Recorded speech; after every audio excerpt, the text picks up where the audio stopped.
So, guys, welcome to Action Reloaded, and congratulations on the release of Halloween Aftermath. If you all just want to just take a minute just to introduce yourselves and say what your role was in the film, go on ahead. Cameron first. Hi guys, my name is Cameron Gaxiola, and I played the Shape plus some a sheriff character, excuse me, as well in the film. Perfect. Your sheriff character was you. Your one was the one at the end with the shotgun, right? Yes, Ah, yes. I knew I recognized your face when you popped up. Well, I'm glad. Yeah, well, that face got a hefty blade straight into it, didn't it? So It sure did. Next up, we will have James. Hey, my name's James. I'm the director of the film. I do play a officer in the film as well that you actually do not see get annihilated. So if there ever is a sequel, well, I mean, your flashlight was on the floor, so No, who, he's I who dead. hobbled knows? away, Who bro. kn- I hobbled Super away. dead. You know, His death was actually so brutal that we decided to cut it from the film. Fair. Can you describe anything about it? Yes, sure. So basically, I picked him up and basically gave him a giant wedgie, and then he went headfirst into a dishwasher, and then we curb stomped his lower back and snapped him upright. So. is bullshitting? Yeah, I figured. The giant A wedgie. lot of people were asking about the rumored dishwasher death scene, and that's actually kind of what I wish we had just done. If we could have pulled it off, I wish we could have just stuck somebody in a dishwasher and then snapped them in half, basically. Could Maybe you in the imagine, sequel. James, if that was you?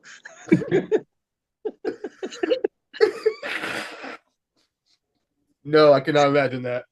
It's like the most brutal thing ever. It's like Freddy versus Jason when he takes the boyfriend and he takes the bed. Exactly. No, exactly like that, just folded.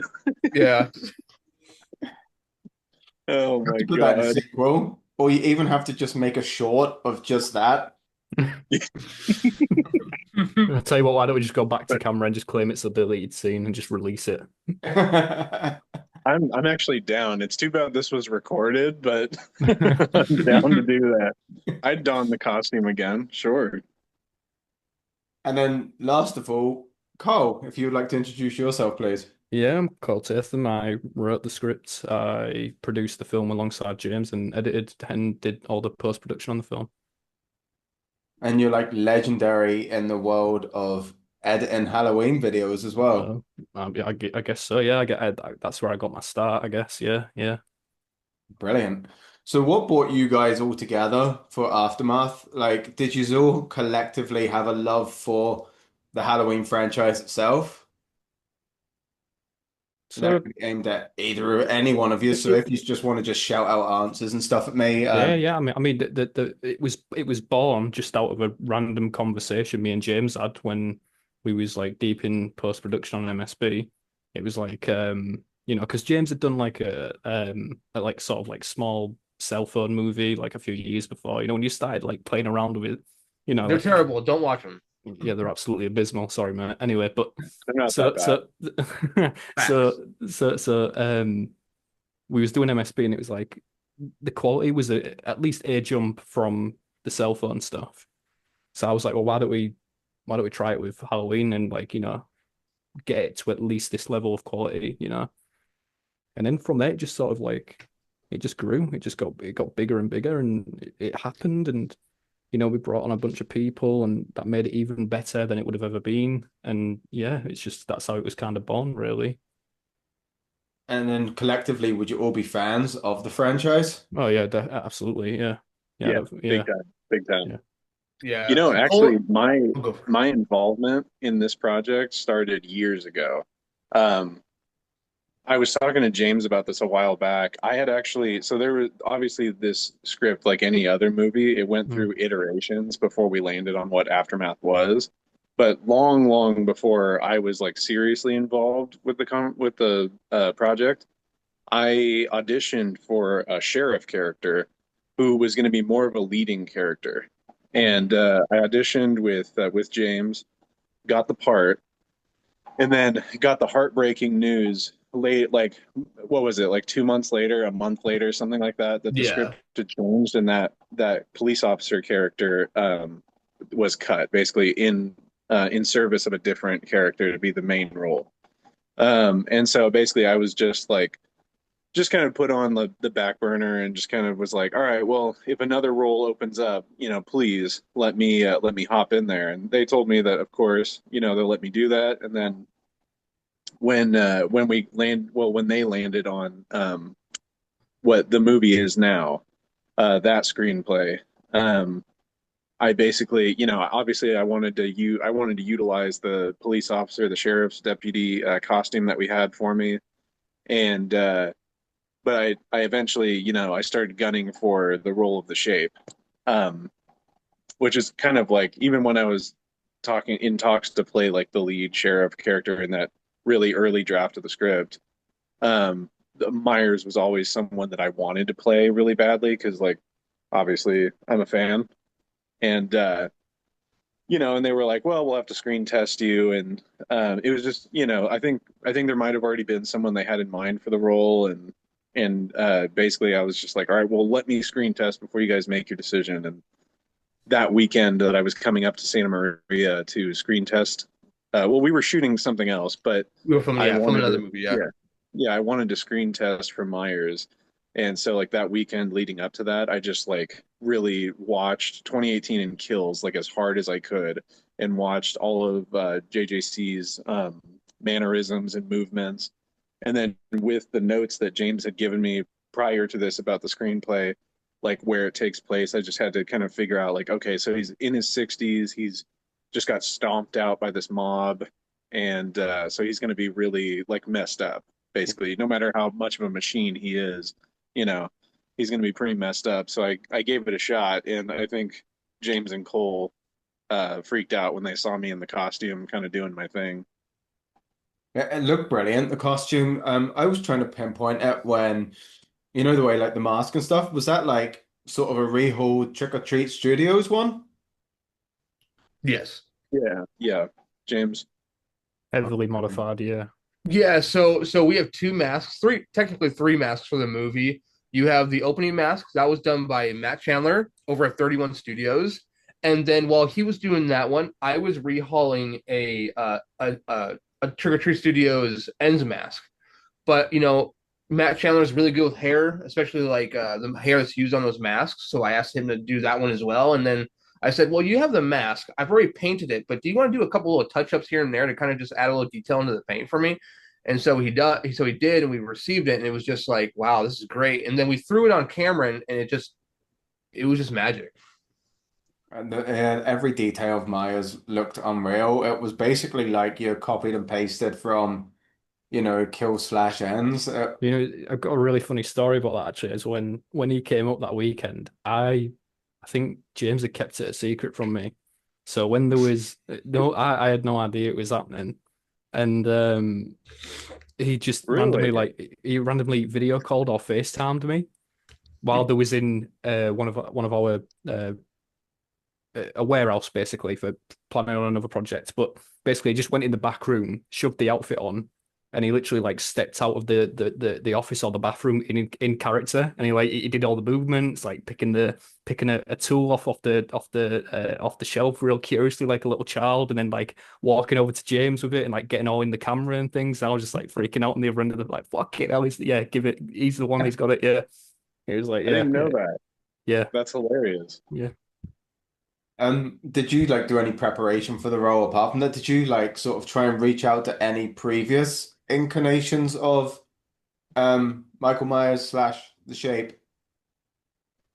No, I didn't reach out to anybody, but I just like took a deep dive into the movie. I watched 78 and was really watching that, and then that they told me the movie takes place between kills and ends, and I was like, okay, not 78. And then I just watched 2018 and Kills like two times a piece, and I just like really watched James Jude Courtney throughout the movies just as closely as I could. And I was basically like practicing in my room, like I put my phone up and I did these little recordings, I'm an idiot. I deleted them because I was like, all right, I look stupid, but I should have kept them and I could have shared them with you guys. But I did these little recordings just kind of see like, like I did movements that felt right.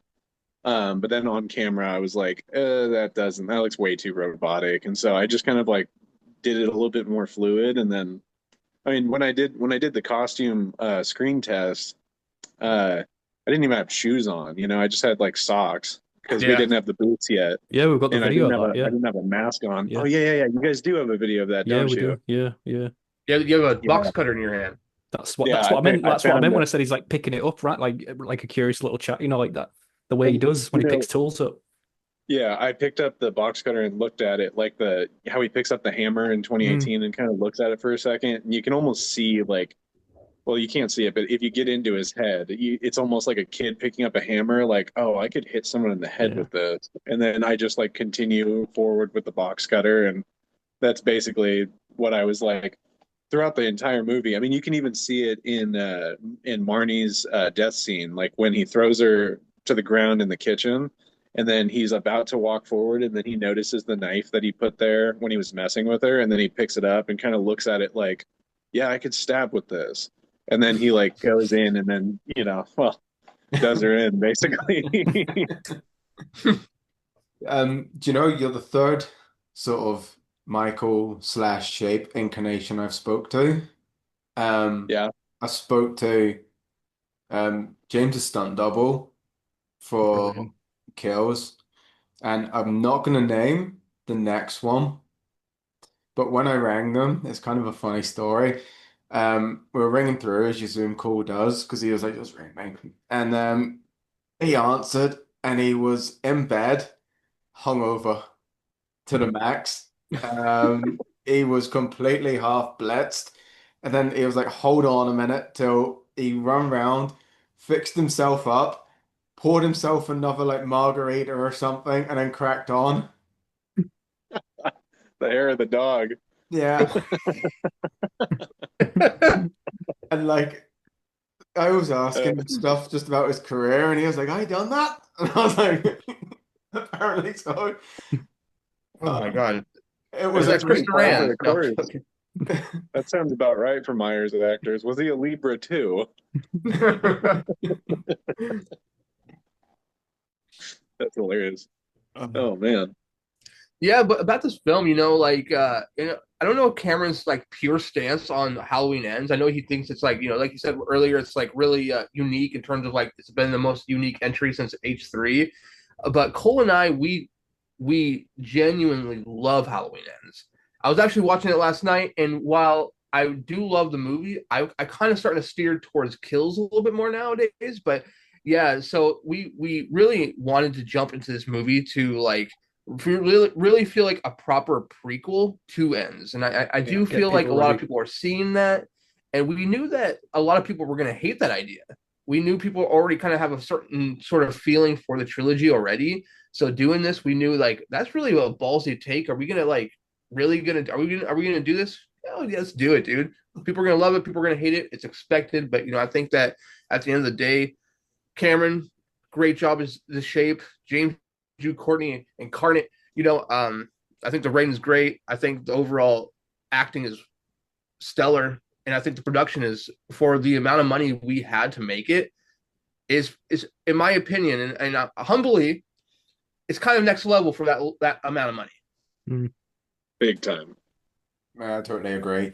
It does fit in totally in the world. And as you were saying, Cameron, I know you have said that you're not really a fan of ends, but there are elements of ends that I really like. I like the way that like they did take that bold move instead of picking up on the same night, to just sort of shift it. Because as Cameron said at the start as well, we hadn't had such a shift since Halloween 3.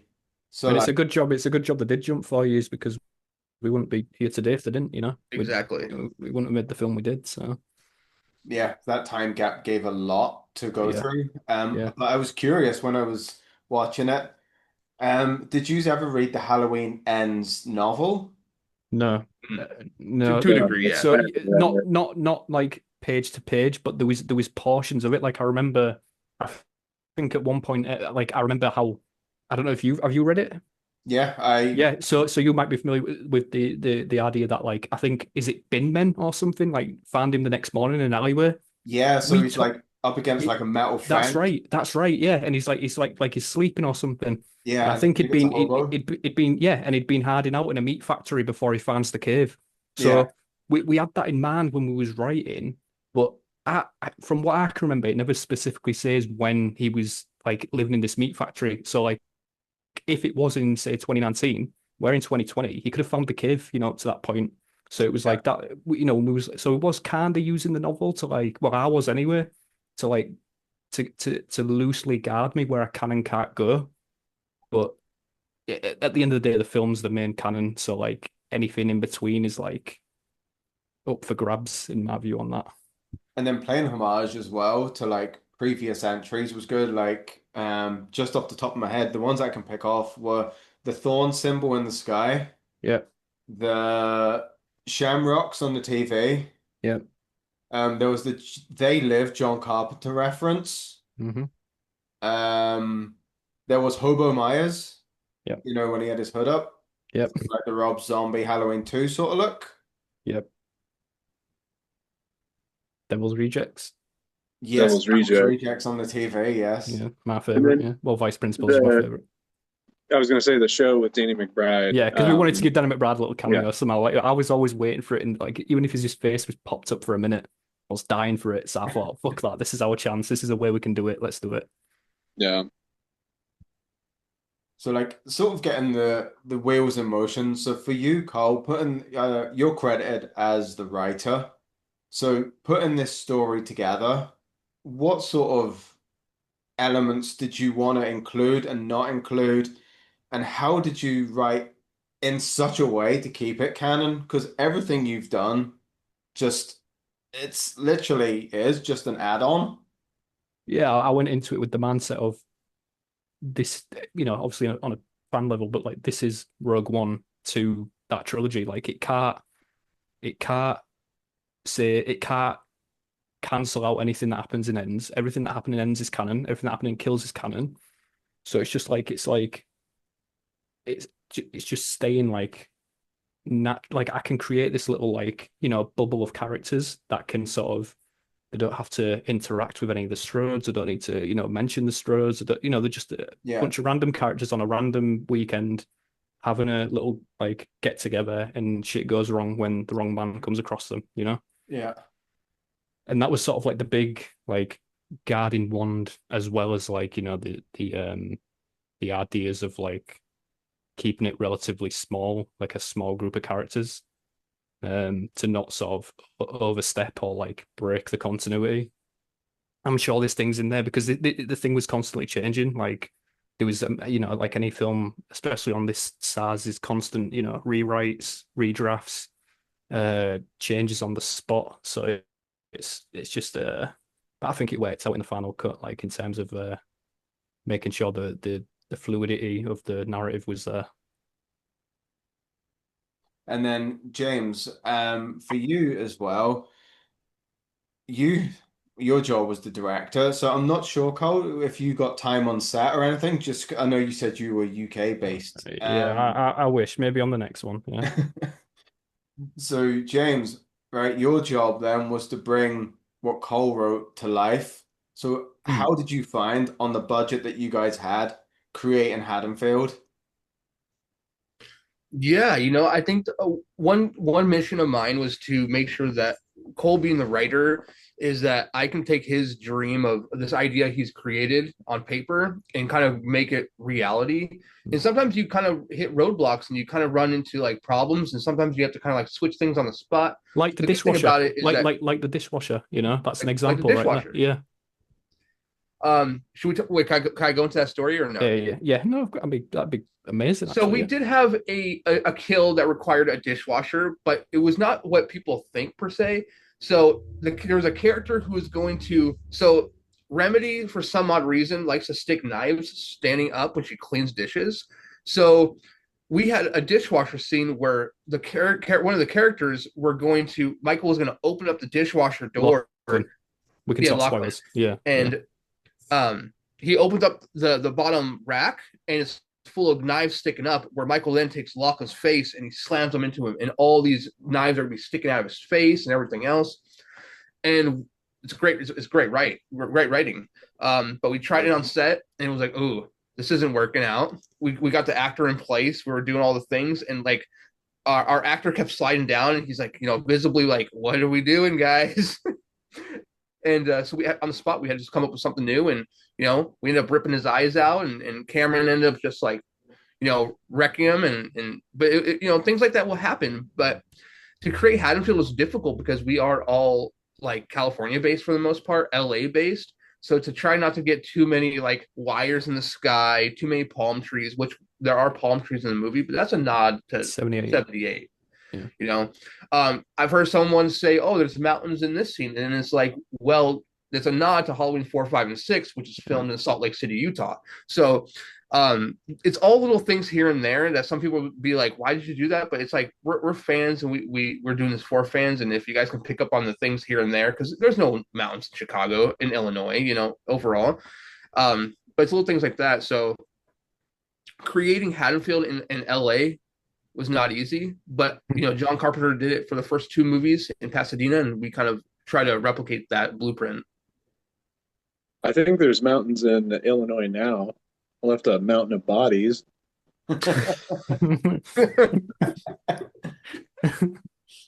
So, being like, I suppose this would go to like more James and Cameron. So being the director and being the shape, what were the hardest elements for you to film? Dealing with my diva personality on set. No, it wasn't that bad. No, joking. No, I would say it was never really difficult. I would say the only real time that there was ever any real difficulties, uh Cameron's on the ground, he's stabbing a victim, right? And he's on his knees, and like, I imagine being on your knees like in a certain Who's he position, stabbing? like stabbing, moving. Do you remember who he was stabbing? I think it Yeah, was it was Selena. Selena. Yeah. Was it? Yeah, I was on my knees on like hard tile for like Mhm. 2.5, 3 hours, Need some something knee like that. pads. yeah. And it got to a point where Cameron's like, all right, what do you want me to do? And I'm just like, just stab. I was like, enough. Yeah, at the I end of do. the night, We do have. like, We did oh, that. Is that behind the scenes clip, isn't there, where like you two are like debating back? It's like 3 a.m. Everyone's stressed out. We're running out of time, and them two are sat on a bench, just like. And Cameron's like, "Well, do you want me to do it like John Travolta in Pulp Fiction? You know, when he stabs Uma Thurman?" And James just is like, "I'm gonna be honest. I think we're wasting time, and I just want someone to get stabbed. Can we just stab her, please?" So it's like everyone's running out of time. Like I said, uh, diva.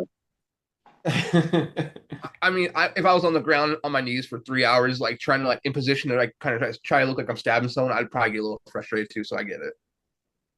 And what were the shoots like? Were they like, was it everything? Was it like 9 to 5, or were you doing it in your spare time, or what was the sort of schedule for this? It Spare was all time. over the place. It could be 9 to 5. It could be 3 p.m. to 3 a.m. Sometimes it was like till 4 a.m. You're going to 4 a.m. Then you're waking up and going at 11 a.m. and for preparation, like we had to bag up an entire inside of a house. So we take like garbage bags and bag the entire house and make like turned day for night. So it was kind of sporadic, right? Mm. Let's just say, thank God this wasn't a union project. We Yeah, filmed for some days. Actually, some days went by like a breeze, and then like yeah. other days where they were like more special effects heavy. Or like when you stood Some in of Pasadena in that hooded outfit, and it's like boiling temperatures, and they had to put like an ice pack down your back or something like that. Well, even that shoot wasn't even that bad. It was like hot as hell. I mean, it was like 110 degrees outside, and it was like the middle of July or August or something, and I was like in the full Myers hood, and I was drenching with sweat, or excuse me, drenched with sweat. And but even that one, I mean, that one was just like, okay, you're gonna be hot and sweaty and a little bit annoyed, like when we get to hour 10, but The more difficult ones were like the physically demanding like fight scenes. Um, some of those fight scenes went on for like a really long time, but you know, in the moment, obviously, everybody's tired. You get really hot inside the suit. You can kind of barely breathe, especially like um, just once you really start working out in that thing. You end up not getting as much fresh air as you'd like to, and then you're constantly just drinking water. And it was like those ones, they're really not that bad. It's just when you're in the moment, you're like, motherfucker, you know? And that's Can, why we're can not we doing a cuss on this? sequel. We can cuss on this, right? Yeah, 100%. Okay, yeah. I was a couple of times I was like, motherfucker, like just pissed. But looking back, it's like really, not that bad. You just have to be patient and just hit the marks right. And as long as you hit it right, then you don't have to reshoot. So that might have actually just been my fault when we were shooting. The reason And, why we and, went and on for so long. to be fair, he's in the full outfit. Yeah. The coveralls, the hobo outfit, the whole thing, hood on, mask on, everything. And it's like 98 degrees out in Pasadena. Like we're In the right middle of across the summer. street from the Strode house. Like so, Yeah. like Yeah, that's like so inside he's probably like 110 degrees in there. Yeah. for sure. Yeah, I was sweating like a pig. It was ridiculous. The Probably mask was felt like just Um, slipping off. It was Yeah, gross. dude. No, there was a. Remember when I walked up to you to see how the take went, and I pulled up my mask, and sweat started coming down from the Just dripping chin. out. It was like, oh, Yeah. it's it's not a utopia making disgusting. these films. Oh my gosh! But it was a blast. We had a lot of fun. We could definitely do it again.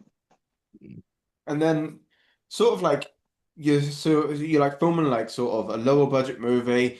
You're on like budgets there, deadlines and everything. What was it like working out in these sort of places where the public could probably openly come over and just sort of interrupt filming? Was that an issue you faced? It had been a little bit, yeah. So we were filming across the street from the Strode house. So in Rob Zombie's Halloween, the three girls are in that library or that whatever that place, and they look They across, or converted it, Lori didn't looks they? across the street, and she sees Michael standing there.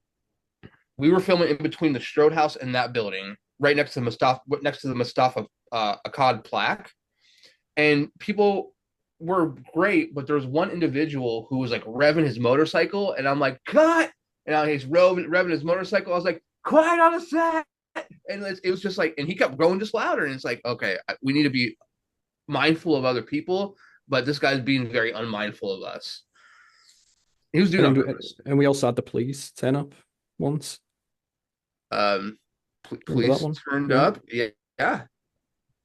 Um, but it wasn't. But overall, like we didn't run into a lot of things. I think a lot of people were understanding. A lot of people were taking pictures and video and like, wow, this is cool. What are they doing over there? So that was cool. Was it true that like it was on the Internet Movie Database page, so I'm aware that like loads of people can jump in and edit, but like there was like scripts and stuff of leaked Mhm. before like was it like you had done like two or three like versions of the script and one had leaked? Is that true? Yeah. Yeah. That was Unfortunately, yeah.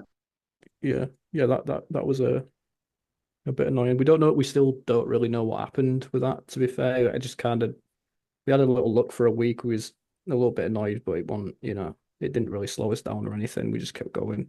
Um, you could find it on places, but yeah, it was don't know what happened. We think it was probably because A disgruntled person who, yeah, yeah, who maybe shared it with like a couple people, and then like once like the social media started getting a bit of traction, the campaign took off.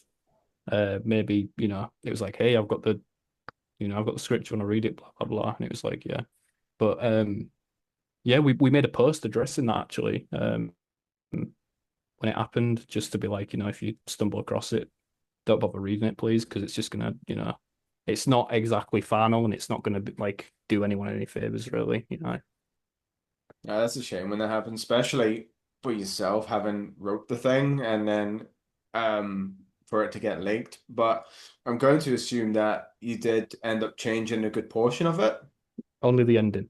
only the ending. Yeah. The What rest was was the alternate ending, if you don't mind me the asking? the original ending, and James loved this ending, was so we had a couple different endings in mind, but the one that we was really going with for the longest time, and it was the one that leaked, was he was going to kill everyone. Cole wasn't going to survive. Everyone was going to die. So it was all going as it was in the film right now. But the second, so now in the film, Michael walks away and leaves Cole behind because he's run out of time because the police are there. Originally, the idea was he'd pick him up, um, kill him, snap his neck to be exact.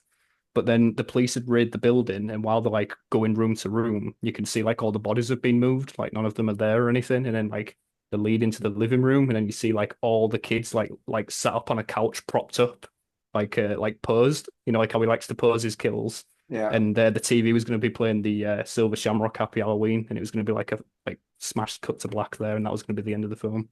Uh-huh. Um, but once we the leak one the real main reason it happened. It was one reason, but it was also like when we'd filmed the Abby death scene at that point, and I'd seen the dailies, and I was like, I think it'd be a bit more depressing if he survived and he kind of had nothing left, you know. So I wanted to like latch onto that side of it where it was more like, you know, a bit of a downer, end it on a downer, and having just like pack his bags and leave town, like you said earlier in the film. So, like, from the way you left it then at the end, did Michael in the written version from what you wrote down leave just because he ran out of time? In my mind, in my head canon, it is yeah, but that also stitches off of another ending that we had in mind, which was he was going to frame Cole. So he was gonna walk up to him like he does in the film. All that's still the same. Drops the knife on the ground, and then Ryan, who plays Cole, was meant to instinctively just grab the knife to try and attack him, but he can't really do much on the ground and weak and all that. So Michael just walks away. And then that's when he has the whole crying scene. The police burst through the door, and then you see him in like, you know, at Rob Zombie's Halloween 2 when you see Laurie in the asylum at the end. Yeah. It was going to be that he got framed and is in a Smith's Grove sanitarium, lost his head. So that there were the three big endings that we were going to go with, and yeah, Yeah, when we were watching it, my wife initially thought he's gonna frame. yeah, Yeah, he's gonna do it. But then I thought when he left, I initially thought that Michael had left because he knew that would be worse than death, yeah, knowing that yeah, he's killed everyone around him. yeah, yeah. Like It's that's absolutely exactly what was going on in my head because yeah. Cole never really told me the reasoning behind Michael just like taking off. So in my head when we were filming the scene, I just kind of thought to myself that like maybe Michael just thinks that this is more damage that he could do to Cole than he ever could if he killed him, Yeah. right there in the moment. Yeah. So that's And just what I and kind of that like that's what's good about it rolled is with you in can my make head. you can make your own interpretations from it. You know what I mean? It works either way. In my mind, yeah, I could see that, but I could also see that he's not an idiot and he knows his time's limited, so he needs to get out of Dodge. You know what I mean? But Mm. yeah, I also agree with. I do feel that that's why I feel like he also went to town on her a few more times when he saw him because he makes initial eye contact with him, and then he starts stabbing her again and again and again just to like drag it out and like really like torture the kid. So yeah, that makes sense as well, where like, you know, it's doing more damage by leaving him. And he's sort of stalking him as well, isn't he? Like Yeah. low key. And that was that like a sort of nod to what he was doing with Corey Cunningham? So that sort of No, into that. so that was just because Ryan constantly keeps driving past the house, and we established that he sees him from across the road when he's visiting his old home before it gets demolished. So my whole thing was with that because originally he was meant to follow Abby to Cole's house when the sister gets killed, when Marnie gets killed, but we didn't. We changed that, and we just made it so that Michael saw him one day when he drove past his house, and then yeah, he just went from there and kept following and seeing. He knows where he lives. He's probably followed him at home a few times. Might remember him from 2018. Who knows? You know. I What like I to think he thought was remembered him because I he got a knee for a knee. I Yeah, like the to think karma that he aspect. Yeah, remembered yeah, Cole. yeah, like The kills for the females, I thought as well, were a lot more brutal than the males. Was that Hmm. intentional? Not necessarily. It was just like I'd have said the Lachlan kill would have been more brutal if we'd have got away with the dishwasher. Yeah. Because I had some previous animations all ready to go. Like so we could have the camera, get the camera ready and just match it up. And that was going to be really brutal. To be fair, he wasn't just going to slam him on the knife rack. He was going to like grab his head, lift him up, stare into his eyes, and then just drop him again. So it's like a double whammy. Oh, So Mhm. it was gonna drag out a bit, but yeah, I think the I think the two death scenes that you're probably thinking of are Marnie Abby. and Abby. Mm, yeah. I think the reason that they're so brutal is because they're directly like linked to Cole. yeah, Because Jock's death scene is pretty brutal, Yeah. and he has like he has no affiliation with Cole really. But yeah, I don't know. I mean, a couple of the characters, like I think you can only go so brutal. Like maybe it's not fair to say in a Halloween movie that like some people earn a death. In this one, it was kind of just like anybody can get it. Because if you really think about it, like the one person who really didn't deserve like a brutal death or didn't have one coming to them was probably Belle. Because Belle literally like it could have gone either way with her. If she just got out of the car and walked away and then we never saw her again, like I don't think the yeah. audience would think too much of it. But in a way, it was kind of like, sorry, Belle, wrong place, wrong time, We need a darling. kill. We need a kill. So Yeah, you're on the chopping block. Yeah, yeah, I think my favorite, probably one of my favorites, is the cabin when he sticks the axe in Adrian's head, slams it down. That was a last minute addition as well. That like maybe 2 months ago, because it was in rough yeah. shape. Like that entire sequence was in pretty rough shape. To be fair, it was it continuously axed him in the chest, and and James kept making good points where it's like, why does he keep fucking like putting the axe in the same spot? Like it'd be going all over his body. He'd be sticking the axe in his shoulder. He'd be sticking the axe in his chest and his head. So I thought, all right, give me a night and I'll have a look, and then sort of refactored it, rejigged it, and yeah, that's how we got the headshot with the axe, and I'm so happy The about that. the really cool addition in that scene was the broken window or Oh the yeah, going the head through the side window of the truck. That was a cool addition because we didn't film that when I was on set. yeah, That was a really sick just insert. And was that someone else donning the mask for that bit? yeah. Yeah, That was Zopper, who yeah, Michael Zopper, who's a good friend of like the family, if you would, but he has a similar physical features to Cameron. Is a good collaborator, so we sort of like relied on him to do a little small unit shoot a few months ago when we went back to camera. yeah. I had some like vacations with family over the summer and stuff like Yeah, that. So I think I missed two shoots yeah, yeah. for the film. Yeah. So we had Michael Zappo fill in for me in the times that I couldn't be there for Michael. Yeah. So in terms of reaction, from what I've seen, the reaction has been really positive to this movie. Do you agree? Hmm. Oh yeah, Relatively, yeah. I think there's some things that we took on board that were um and I know it's things like pacing might be not for everyone, the length might not be for everyone, but yeah, it's I think generally it's gone over really well, and obviously the getting getting all the views that we've got so far has been fucking like I expected 50,000 by the end of the month. That was my like threshold of success, and then we've quadrupled that in less than 2 nights. So it's yeah. like yeah, it feels good. I think it's I think it went over I well. I think everyone just has to take film criticism with a grain of salt. Because I think there's like, and this is just my opinion, but I think when criticizing a movie, there's legitimate criticisms and then there's like taste criticisms. Yeah. So, because like the standard for a feature film is 90 minutes, and then you have like the Lord of the Rings director's cuts, which I think everybody can agree are fantastic movies. So it's like it can go either way. for Halloween fans that just don't want Aftermath to end after 90 minutes, well, congratulations, you have a 2 hour movie.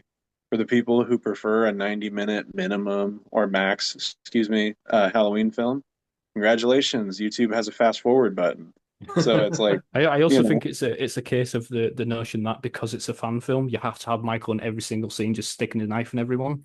Like that was yeah, never the objective with this. The idea behind this was the story comes first. It's just set. It just happens to be set in that world. Like how can he come into it and fuck with these people just like any other character might? Um. So yeah, so that would so you have to spend a good 30, 40 minutes building these new characters up and establishing them. They might not be for everyone, you know what I mean? Like people might not connect with them, that's fair enough. But true. I you You know, know, there I was just to Cole's defense on that. There was multiple conversations that me and him had throughout the filming of the movie where it was like, and even James, I talked to him about this throughout the filming of the movie too, where I told them like I'd be fine if you cut down like the amount of Michael in the movie as long as like we focus on building up the main characters because I think that that was the one big thing that I wanted out of this quote unquote fan film, if you even want to call it. It's really an indie movie, but um, that was the one big thing I wanted was I wanted like a character drama with with the leads, and then and Michael, I just wanted him to be the shark from Jaws. yeah, and that's what makes it so effective when he starts killing these people is you feel bad for them. You feel like a sense of like you don't want them to like Marnie is probably the biggest case of like you don't want to see her get a knife through a hand and then stabbed like 10 times in the stomach and then in the skull. Do you know what I mean? No one wants to It's see that. No, so we don't. tragic. But it makes it more effective when you spend 30 minutes getting to know these people just to you know Yeah, pick them off in gory ways. It's the that same. It's was the same approach maybe that they took with the David Gordon Green trilogy. That's why you had these side characters like Big John's, Little John's, and the caretaker and a husband and all that stuff. Like it's all for a purpose to make yeah. you feel bad for them when they do get killed. You know they're going to die, but it's just about perspective. Yeah. Marnie's death is without a shadow of a doubt the uh for me like the most tragic scene. I mean, not to discount Ryan and Summer's scene at the end of the movie, but after rewatching, because I've watched Aftermath 3 times now. um every time Marnie's death happens, it's like we don't even get the scene of like, Cole discovering the death of Marnie, like really. He's like so caught in the moment of like her phone there. And then now it's like, but Abby's downstairs right now. And so like we don't even get to see like the devastation that is gonna be underway the moment he gets done talking to the police at the house with Abby and then goes home just to discover Marnie's body. But and this was not in the script when how Cole edited that scene where Cole in the movie calls Marnie and lets her know that he made it to Sarah's house.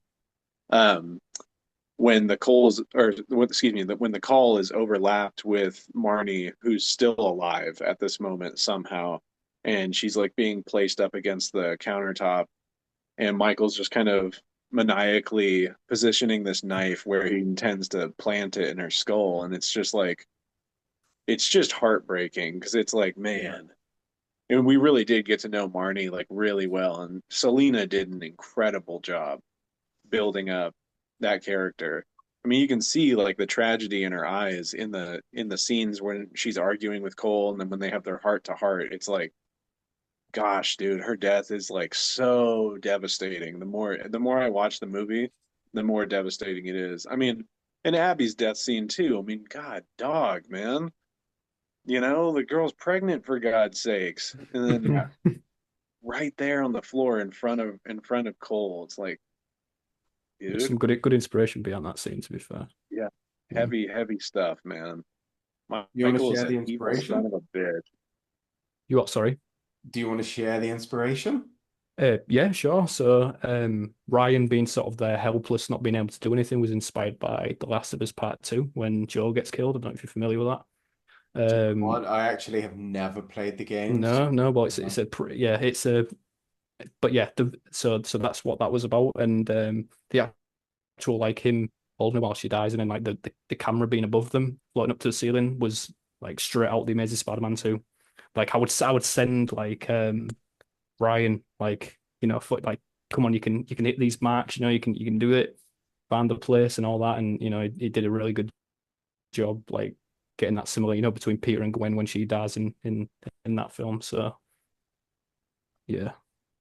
You've like sort of touched upon like a sequel idea. Do you actually like have any ideas floating about of where you would take So this? yes, I know we probably won't because of, I mean, we want to do other things, but like there's also like it's just I feel like this was lightning in the bottle to get everyone there at that time to do it again at the same way, if not better. It's difficult. We've got like I had like an idea when we first started and started drafting out like an outline, but it'll probably never like materialize or be anything worth talking about. Do you think Plus, if Cole comes back, he's probably going to die. So if the fans want Cole to live, Fucking spoilers, dude.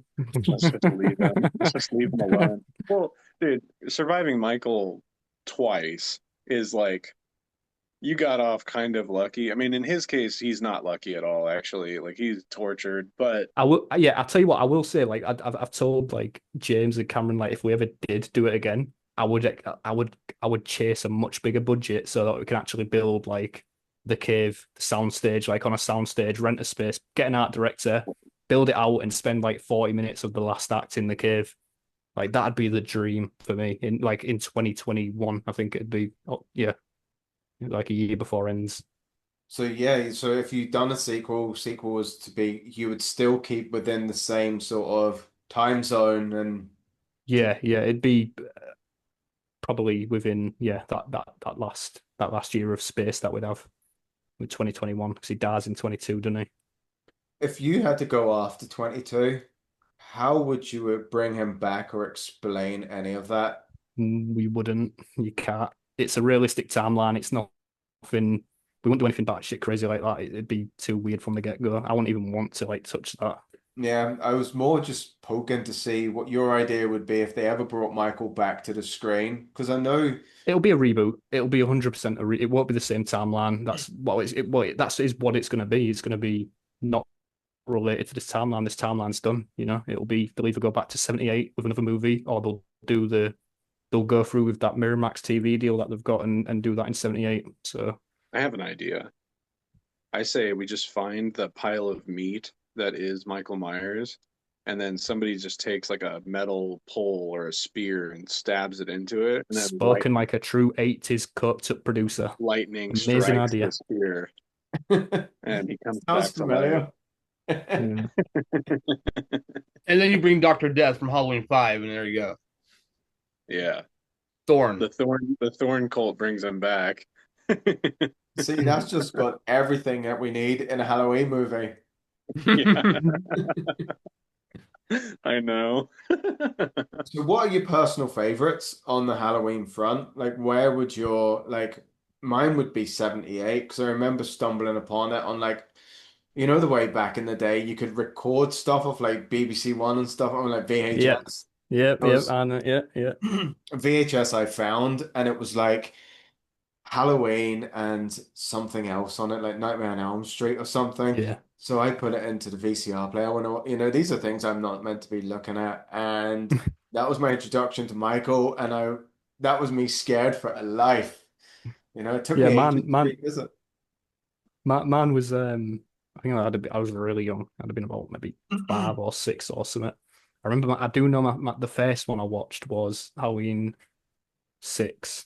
Unfortunately, and because I was born in 98, so I was like, as I was growing up, it was like that era of Halloween, whereas like the 90s films and the early 2000s, like the quote unquote bad ones that people generally give a bad rap. H2O, H2O was pretty great to be fair though. But yeah, I'd seen like it was 6, and then I'd gone to Resurrection, and then I remember like I didn't even see the first one until like maybe I was like 9 or 10, maybe. Just curious one day. It was probably October, and I was just like, yeah, I watched it, and it wasn't. it wasn't my favorite. But and even now it's not my favorite. 2018 is takes the cake for me there. But as a kid, like Rob Zombie's Halloween was the one for me. Like I loved that first one. I hated the second one for a long time, but I really like the first one. All right. What about you, James? The first one, the first one is always going to be like the top dog. I love four. I love Rob Zombie's Halloween one. What was the first one you saw, wasn't it? Uh, Four was the first one I ever saw. I was 7 years old. My parents rented it for me on VHS. That one in number five, and I was obsessed with those two movies, and I would watch them on a daily basis, rewind the VHS tape, watch them again. It was a weird obsession with Halloween at that point. But and then I just continued that as I grew up, and then media was easier to come by for those or the first three films, and then Rob Zombie's film came out in 2007, and I was hyped and stoked, and I watched it in theater, and I loved it, and I still love it today. And then I'm a big fan of Kills and Ends. 2018 was good.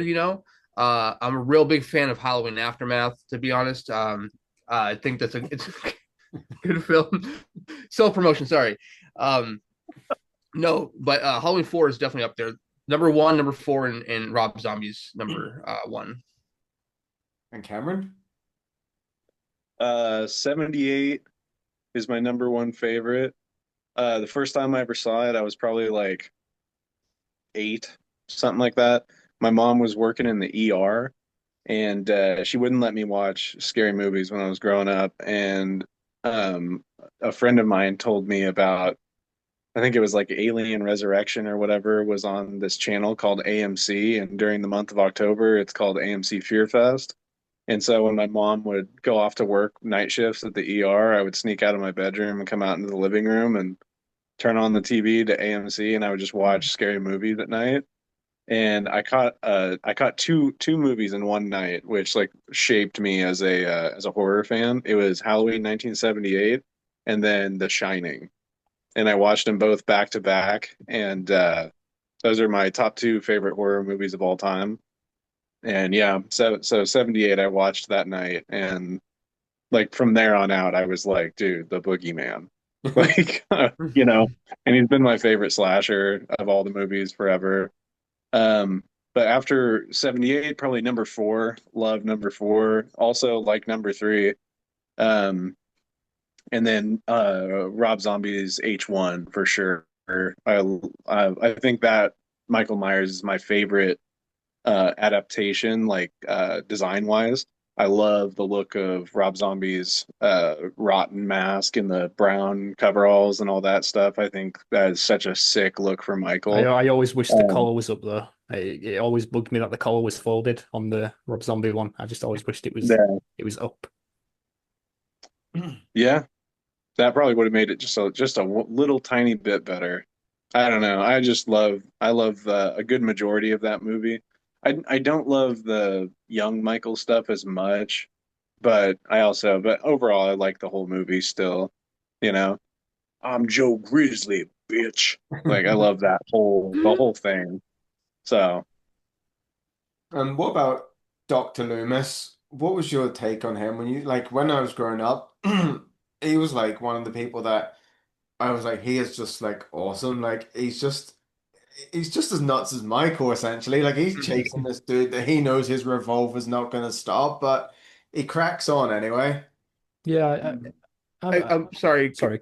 Before I do have to go to work right now, so I do apologize if I have to just leave just a tiny bit early. I'm really sorry about this. I have to also get my daughter back home. So, thank you so much for having me on, guys. You guys continue. Maybe we can reschedule myself or something for another time. I do have to get going. I apologize. Yeah, 100%, James. Thank you for joining us Yeah, and man. Thank you for having me. congratulations on the release of the movie. And, come back for a sequel. Yes, sir. All right, guys. Take care. You have a good peace, day. James. See See you, Have a James. good one, dude. You as well. But yeah, I am. So Oh, go sorry. ahead, Go Cole. ahead, Cam. Well, yeah, yeah. Loomis was pretty great. Just speaking of Loomis though, like I really wish we I mean, I'm glad we didn't because there's a whole lot of implications that come with it. But like, we did have Loomis in the film at one point, and we took it out, and we had a deep fake prototype like actively there, and we like resurrected Donald Pleasance with like AI, and it was like fucking hell, this is like really cool. But like, it was at a point where like there was a bunch of exposition in the script. It was like, do people really need another like explanation of like who Michael is or who his doctor was? It's like everyone knows. And that was during the alleyway scene, when they see the billboard, Yeah. and it was going to take place during that. But that would have been really cool to like just as a deleted scene, I imagine. Yeah, that actually would have been, because I was going to say, what did you think of the Halloween kills? The way they brought Loomis into it. Yeah, I it was thought great. they It done a was yeah. fantastic job. I do wish I that they love the used. flashback. Yeah, I do. I think if the film was coming out now, I kind of hope that you know I think the voice actor when he did it in 2018 sounded really convincing, like really good. But then without all the filtering of the tape and things, and just hearing his raw dialogue, it was a bit different. And I do wonder if like it came out today, if they would have maybe used AI or something with permission from his estate, to Yeah. really like bring that voice back, the original voice. But yeah, Hmm. the face was good though. The makeup was fucking incredible. Yeah. Yeah. Like, So, okay. So, what I think of the Dr. Loomis character, love the Dr. Loomis character. I'm actually a huge fan of this kind of like um, Moby Dick style character insert in a lot of different movies. So one of my other favorite movies is Jurassic Park and also Jaws. And in Jaws you have Captain Quint, and then in Jurassic Park you have Robert Muldoon. Love both of those characters, and both of them are kind of like gung ho characters that are maybe a little off their rocker, and they are willing to put themselves in dangerous situations to take down their respective beasts. And Dr. Loomis is that character. Michael is Moby Dick. He is the big raptor. He is the yeah. shark. And I love the Dr. Loomis character even more over the years as I've watched him become like more unhinged as the movies like play out. I mean, honestly, I understand fully why Donald Pleasance returned again and again and again and again. The character is great. Um, when I was younger, I didn't quite understand why he was so like unhinged throughout the movies, but now I fully understand and I love the character even more. What did you think of him in Rob Zombie's movies? Um, I think so. Okay, so I like Rob Zombie's take on characters, and I like Rob Zombie's directing. What I don't like is Rob Zombie's writing. I think that the Dr. Loomis character he should have taken a different approach with, because I just felt that having him like kind of as how should I put this as unhinged as he was, and maybe I'm thinking of Rob Zombie's Halloween 2 because in that movie he's kind of insufferable for Yeah. me. He doesn't feel like the grounded character he was in the first one. I think in the first one he was not quite. I don't think they nailed him right, especially using such a brilliant actor that they did to play him in that movie. Uh, but overall, I still think it was a really quality portrayal of the character. I just think that they didn't quite hit the mark. Um, but I mean, at the end of the day, Donald Pleasance will always be number one. And then obviously the Rob Zombie portrayal. And remind me his name. It's Malcolm Malcolm McDowell. McDowell. Malcolm McDowell. Thank you. Malcolm McDowell did a great job. I actually talked to him at H45 in Pasadena I and never knew just he talked to went. him about the. Yeah, he was there on day Wow. 2, I think, and I talked to him for like 20 minutes. Like he was closing up his booth, and I wasn't getting an autograph or a picture with him. He was just kind of closing up, and I walked up and basically just told him what I was telling you guys, how like why I like the character so much, and related it to like Captain Quint, which he actually told me. He was like, "Oh yeah, actually that was something I thought about." That I thought was cool about Donald Pleasance's character is the Captain Quint versus the shark type of situation, and Mm. So yeah, we talked for a few minutes, and he's a really cool dude, but he Yeah, was also kind of legend. in a hurry. So, um, but then I think my third favorite portrayal would be the flashback sequence from Kills. I Yeah. think that was a really cool little sequence. You know, what's funny is I actually wrote a short film years ago that I was trying to get made, but it just didn't end up coming together. But it was called Halloween: The Night He Was Caught, and it basically what you see play out in the flashback is almost identical to what I wrote. Not that, it's like anything like mind blowing. It's Just like a good this, coincidence. Yeah. yeah, this feels like exactly like what would play out. And but yeah, that's exactly how it ended was with, Dr. Loomis showing up at the last second. And I there was actually one of my best friends in high school, his dad looks a lot like, or at the time looked a lot like Donald Pleasance. And he also did this kind of funny like I shot him 6 times like kind of impression. And so I was gonna have him play Loomis, and it would have been really cool. But anyways, yeah. So it ended up getting made either way without my involvement, and it looked great. And I love the flashback sequence. I thought the makeup on that actor was fantastic. And the look for Michael as well was also really good. Like it was, Yeah, and Haddonfield in the surroundings, you know? Yeah, yeah. I feel like That people give that that mask. soundstage looked great. Yeah. And then, like, I know you said indie movies, fan films, indie movies, whatever we want to call them, are becoming the sort of new norm. Like they're almost getting like these production values. Do you remember the back in the day, it would have been someone on their phone doing Mm. this, that around their garden. Now they're becoming big things. Did you guys watch any of the other sort of No. like indie movies, sort of like the Never Hike series? Did you come Well, I across mean, them?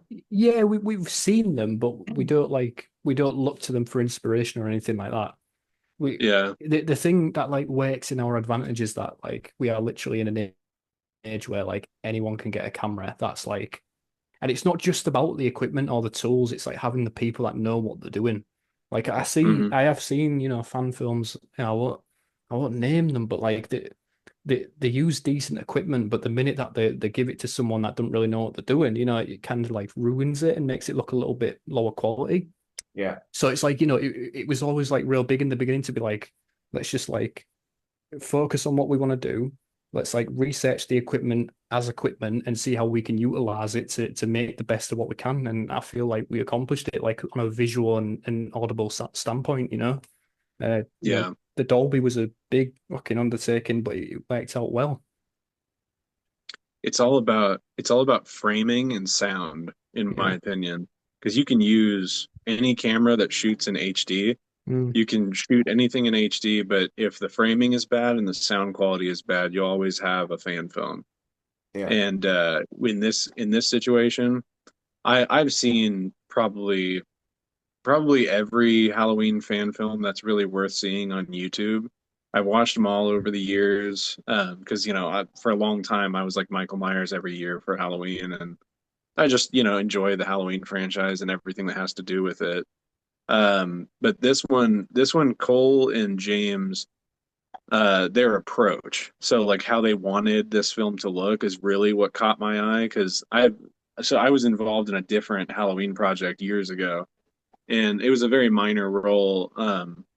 And it seemed really cool while we were shooting it. I really liked the whole process of shooting it. It just didn't quite turn out like how maybe I wanted it to, but it's also a bit subjective. The approach that James and Cole had is really what caught my eye. When I saw some of the framing and the a bit of the dailies that they had started shooting, and also the concepts throughout the project that they had shown me, I saw right then and there. I was like, okay, this is gonna be different. So I hopped on board in whatever capacity they'd let me have, and luckily I ended up getting a dream role. Got to play the guy on the fucking poster, for God's sakes. right behind him. Man, man, what a great experience. I obviously I'm going to keep working with James and Cole after this project. It's just the whole thing, so worth it. Also, on top of that, just the my DMs have been flooded with people talking about Michael in this movie, and I'm just like, the only thing I wanted to do was just bring people a Halloween movie with a Michael that doesn't, that when they see them walk around on screen, or excuse me, when they see me walk around on screen, it doesn't like take them out of the movie and then they're not having fun anymore. Yeah. Since we just haven't had any new Halloween content, the only thing I wanted was for them to be able to sit down and immerse into a movie in the same way that I have in the past and just enjoy the hell out of this franchise because we haven't gotten anything new recently. So I just wanted this spooky season for people to get to see Michael do his thing, and you guys just have fun with a cool Halloween movie. So there you go. And you delivered.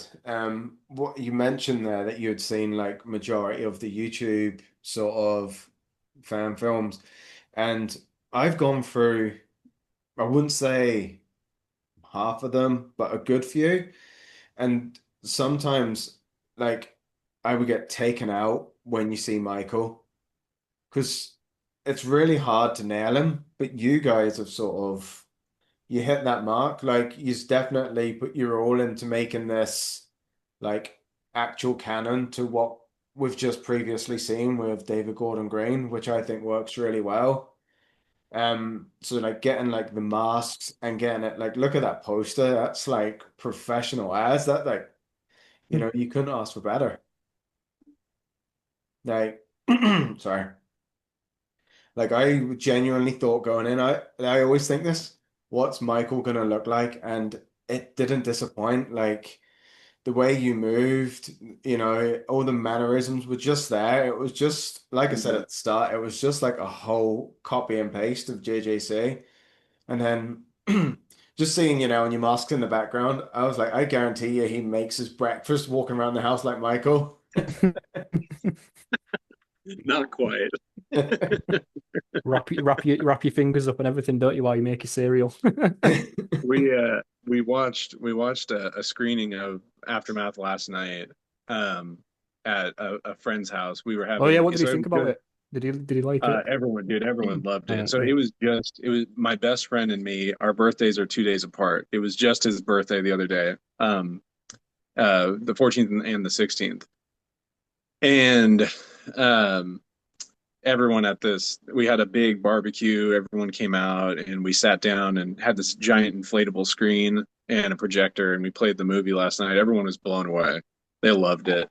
It was also just cool to see on like a much bigger screen than my phone. Ever since the movie theater where the premiere happened at, it was just cool to see it again. And yeah, yeah, everyone loved it. But also, another thing I loved as well is like you just didn't replicate the music. You actually got someone in to do the Oh, score for this. fucking don't get me started on that. Yeah, Fucking Jesus. Yeah. Like them two, it was two, we got two guys. Josh and Lucas did a fucking incredible job. And they really crunched, and I mean like crunched. We got them like a month before the film was done. The film finished a few weeks before the premiere. And it was like time was really like kicking in, and they literally like the last week, I don't think either one of them slept, and they got it over the line, and it sounded like straight out of the trilogy. It was like I remember I sat down and I just listened to every track one like the night before I put it all in the film, and it was like I literally felt like I was listening to like unreleased like tracks from that trilogy, or like something from that new big album collection that has just dropped. Um, so yeah, it was incredible, the music in the film. Yeah, and that's going to be releasing on its own very soon for free for everyone to listen to online. So Brilliant. So Cole, like your it's job is really more than just incredible. a writer, isn't it? you what? Sorry. Your job is more than just a writer. Like you sort of have to Yeah. cut everything together. Am I right? Yeah, yeah, a lot. I'm producing. I'm writing. I'm. It's not just editing. It's just head of. I think the title is head of post production. If you want to get, so I'm like doing the basic edit. I'm doing the sound design. I'm doing the color grade. I'm doing the CGI. I'm doing the like every little like everything you see on the screen. Basically, I've done from a post production perspective.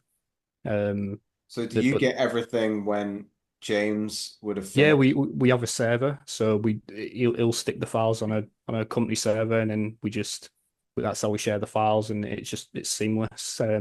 We've even developed a tool. We had like a tool developed where you can directly feed the dailies from the memory stick onto the server as you do it. So I'm getting like real time incoming footage, and it's flawless. Yeah, we've got a real good pipeline and workflow set up.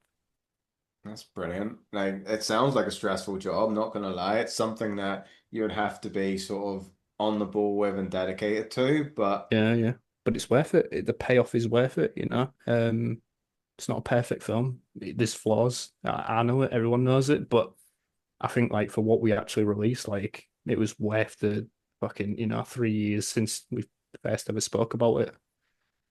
yeah, 100%. Like people, I think, expect more out of these. Like I think they expect you've got the same budget as like David Gordon Green. Yeah, I feel that's the problem. The biggest problem is a lot of this. It kind of blew up unexpectedly, where like people have been told, "Oh, it's legit." Like, no, it looks legit. Don't get me wrong, but like, and it sounds legit for the most part. But it's still got a $15,000 budget. It's micro budget. It's fucking pennies compared to Hollywood. Or Yeah, all these other fan films that make hundreds of thousands on Kickstarters and things, and it's like, can you imagine what me and James like? Can you imagine what me and you could do if we had like $200,000? Jesus, we'd be like singing we'd have an entire trilogy done by now. You know what I mean? yeah. Like Yeah, could you imagine what these guys could do with a legit Hollywood budget? Nuts. um from being on set as Michael, I read as well, Internet Movie Database again. It was all CGI for like the knife blade. So would that have Mhm. been you just had a handle, Half knife. half knife? It was essentially one of these, but cut off right about right here. This is a dummy knife, much like the ones used in the film. That's really cool. So then you would have just used that and I suppose that means you can just do like the shots to the head and all, and then everything else is just Yeah, popped in. So yeah. yeah, yeah, Pull yeah. tracks the movement like right here and Yeah, forward. yeah. And then I'll either they'll either capture for me on the day a CG plate, so they'll swap the knife out with a full blade like that, hold it in front of the camera, and then I've got like a frame of the full blade if it's 2D. But if it's a weird angle or there's lots of camera movement, I have to use a fully digital blade, so a 3D model that's tracked into the shot and then rendered and passed and all that. And but speaking of the head stabs, the one on Cameron that wasn't even planned. I don't even think they like shot for that. I think the idea was when they shot it, Michael stabs at the camera and it goes to black. I was like, I'm not feeling that. So I cycled through all the editing footage and I think I just found a frame of like Cameron laying down on the ground to get ready to shoot. And then like literally like sped it up by 200% and then tracked in a 3D digital knife, and that's how you get the shot where he gets stabbed in the head. So it was like a real cool, like bit of a moment, to be fair. I think it worked out well. The end bit I thought was actually it took me by surprise, I'm not gonna lie. Once Michael went, I thought the police were going to burst in, and then it would have sort of wrapped itself up. I Yeah. didn't think we were gonna get ourselves a nice like end massacre, No, which that's exactly how it was for the long like up and so we wrapped the film in November last year, and then we had like a finished edit by like February, and we was doing like internal test screenings and like do you know what do you like this, do you like that, what's shit, what's good, and I'm going to ask you what we did shit at the end of this because I want to know what you think was bad so that we can improve on the next one. But that was how it ended for the longest time was the final shot is the bird's eye view over Ryan and Summer when she's dead on the ground. But then we was doing some like tests and that, and like a couple of people were like, it feels a bit like Michael needs to go out on a bit of another bang. So it was like, well, we are Rogue One. What happens at the end of Rogue One? Like that, using that mindset where it's like we're trying to do a Rogue One film. You get that big epic Darth Vader hallway moment in Rogue One. yeah. So we thought, well, fuck it, why not have him massacre all them cops that are outside? So and then everyone scrambled and we spent like a week filming in Santa Maria, and then that's how we got that a few months before the film came out. that sounds actually really stressful whenever you put it like that, because the scene itself looks like, you would have had your shot and all set up. It wouldn't even come across that it was a last minute input. Mm. It goes Yeah, to show the no, dedication. it was straight. I mean, me and Cameron were literally on the. I was up at three in the. I used to have like 3 a.m., 4 a.m. meetings with these two to make it work. I was on the phone with Cameron for an hour explaining the idea to him about like, right, well, you're not going to be in the mask. We're going to have to get Michael Zoppo to stand in because you're playing the sheriff. But and Cameron was throwing ideas about, well, how about we get like Modern Warfare 2, where it's like first person perspective on the ground and like all that stuff. And we was, oh yeah, that's pretty cool. Yeah, I like that. So yeah, we just sort of like winged it on the fly. I wrote it into the Yeah. script, sent it off, and they shot it. And um, Cameron did all the choreography for us on that, and it turned out pretty sick. That's unreal. Yeah, James actually let me get behind the camera Yeah, he when I did. was Yeah, on the ground. yeah. That final shot where he's like kind of looking around and sees Michael stabbing the bodies of the other sheriffs, and then he looks down at the shotgun.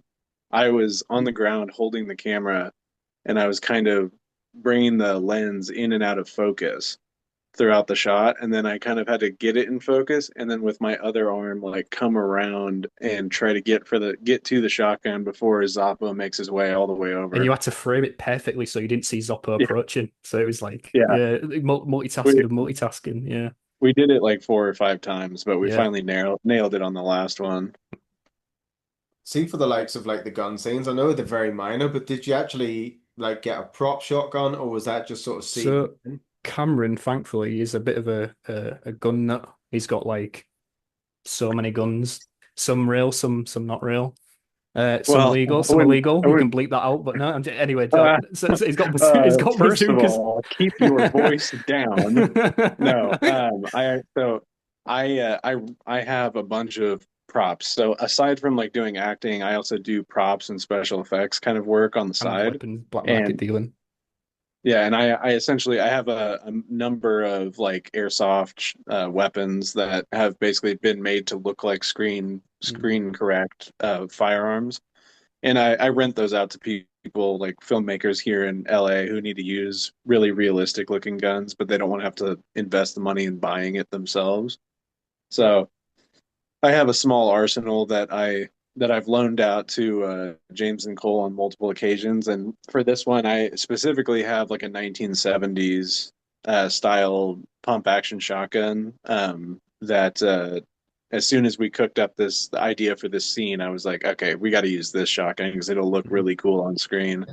And so we outfitted all of the sheriffs. I also have my own sheriff's costume, and we modified it slightly to look like the sheriff's uniforms in Halloween. And yeah. So we And then the all the firearms in the movie are all fake. The knives are all fake. The hammers. The Did we use a hammer in Aftermath? I don't think we used the axe. Actually, the there axe, was there not was a the hammers.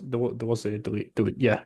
So there was also, but so yeah, just to follow up on that, they wouldn't use there'd be no, we wouldn't even use what they call it, blanks. There was none of that. All the gunshots were digital, so all the muzzle Yeah. flashing and all that stuff was all CG. So Yeah, because I was going to say, like, on like sort of the budget and all that, that would have taken a good chunk of it if you no, had. yeah, absolutely, yeah, yeah. No, The there was a the lot of permits alone. yeah, a lot of the like a lot. To be fair, a lot of the special effects, like the blood and the gore, a lot of that's digital as well. And it's not necessarily just to like save on money. It just helps out, doesn't it? Not having to actually like spend a chunk of money on a blank or extra amounts of blood when you can save money and do it in post. Yeah.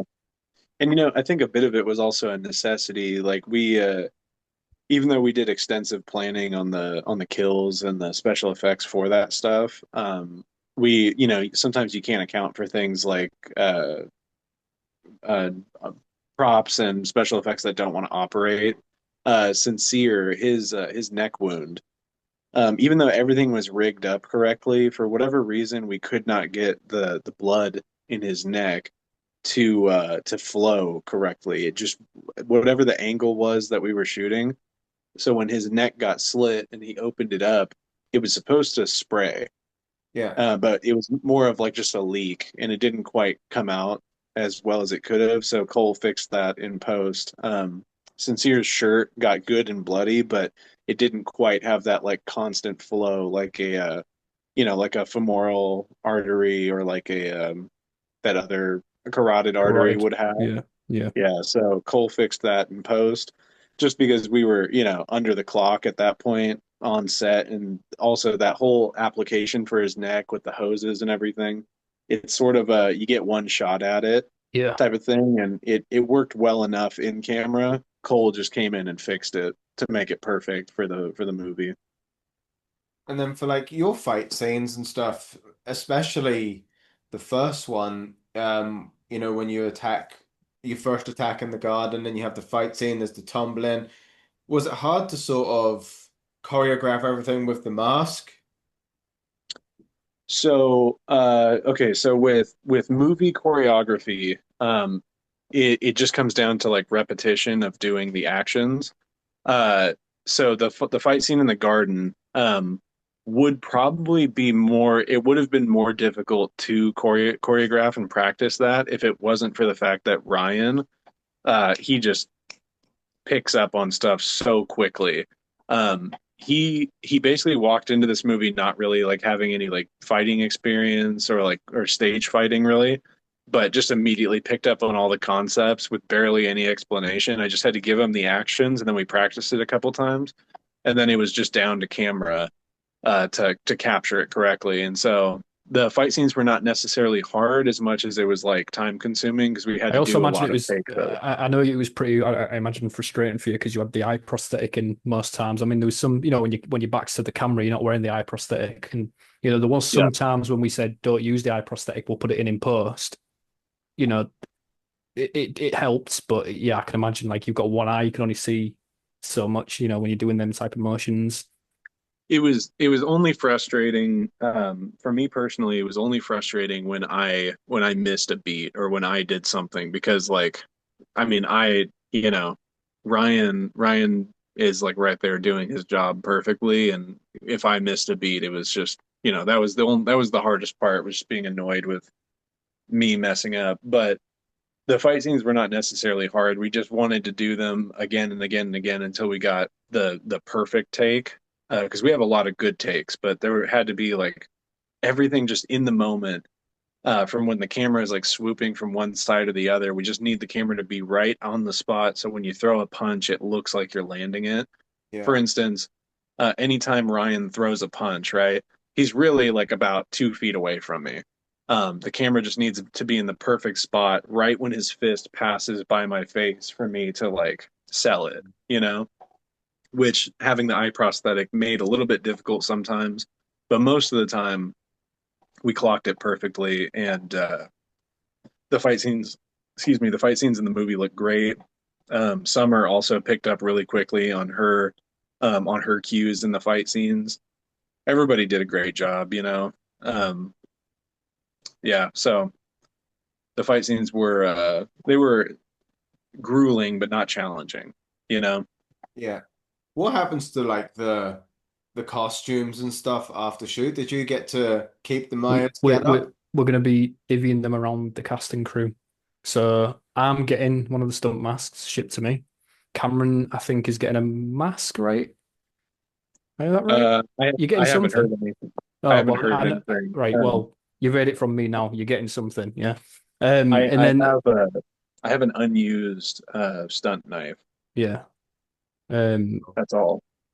James is keeping the hero mask and the cover, also the main mask that you see throughout the full film. And then I think I'm going to also get the hooded jacket, the Rob Zombie hooded jacket. That's brilliant. And so far, how is the movie tracking for you anyway? So Like, I've got the analytics up now on one of my monitors. If I actually just refresh my page, so my upload at the minute has 211,000, just over, that's and unreal. James's video has 81,000. So mine's chucking along on the algorithm a bit better than his, but to combined, we're almost close to 300,000 in less than 3 days. So, you know, That's things are very, very, very, very good right now. And then in terms of Aftermath, for now, are you just going to ride the wave of it before you even put pen to paper for a sequel? So I've already moved over to Scream because that's what we're doing next. I've already shifted over to that and sort of slowly been building the cast and crew out for that, while James is sort of enjoying the moment. You know, he Yeah. approved the script for Scream last night, so he's still, helping out when I need him. But right now, James is having a good little vacation. I got my vacation like a month ago, so everyone's nice and sort of ready to go again for December for the next thing. Is Cameron coming back with you? Oh yeah, fucking Cameron's going everywhere with us. Yes, they put me in their backpack. That's No, we cool. can't say what I'm doing in Scream, um, but I am going to be involved in the project in some way or another. Who knows? Who knows who I'll be playing? I could take a guess. Well, you never know. Cole's a shifty writer. You never know. Uh, Halloween is unreal, and it exceeded every expectation I had. Seeing Cole's name attached, I have to say, I was like, this man knows Halloween because, like, everyone knows, Cole's edits of Halloween. He just, plays about with the movies and, he can improve them. So, like, I was 100% sure he was dedicated to the cause and you playing the shape is it's on point. So like if anyone is casting down the road, they should definitely take a look at this movie for writer, director, and shape because you boys have just nailed it all completely. Yeah, appreciate So that. Yeah, but I think, if this was like my final like contribution to this thing, like the Halloween, if you would, then like I feel myself anyway, like I feel like we went out on a bang. Like I say, it's not this, it ain't gonna be for everyone. Everyone's not gonna love it. You can't please everyone, but I think for me, I'm satisfied. I think my team's satisfied. You sound satisfied. So I mean, it like when we do start to move on to other things now, it's like I feel good sort of knowing that I've done my thing in that world. yeah, 100%, and you've nailed it, especially as you've put out there, this is like a sequel to Kills, prequel to Ends. And if you are a fan of the franchise, you know where the movie fits in and Yeah, blends in. yeah, And your casting was brilliant. Like Cameron was unreal, and then the teens, you got them, which I thought worked out is you just got a select four friends, and then you got like the arsehole character, yeah. and All then the you got archetypes. Yeah, yeah. all the Yeah. stereotypical horror movie canon fodder. Yeah, Um, Tramer, I was trying to put my finger on it. Did I yeah. miss anything? Who was he related to? Ben Tramer. I'm assuming it's Ben. Yeah, Ben Tramer is his paternal grandfather. Yeah. So right. he is to Ben Tramer what Allison is to um Laurie Strode. He's a bit older. He's not, I think in the script he's like 28, 29. But yeah. And then there was one thing I wanted to ask you, and I was so let down in myself because I was picking up on bits. But then there was Belle's mom was killed with the iron. It's And the Iron Lady. Yeah. what was it? Sorry? I thought he was going to ask me, was it the woman with the iron in Kills? Yeah, was that where it's from? I could not actually put my finger on it. Yeah. So if you Google, whenever you can just Google, she became a bit of a meme in the community. So that's where I sort of like got it from. But there is a woman in the background when the mob have all beaten him up in Kills. There's Yeah. just this Karen looking woman stood there with a an old school iron, just stood there like doing nothing. So yeah, that was the reference. That was her mum. Right, yeah, because I was trying to think back, and then I was like, was it in the like scene in maybe like 2018 where he was going to house? And Was you it? thought he'd stabbed the knife in the woman's neck in the Yeah, house, yeah, yeah, or the woman with the hammer, yeah.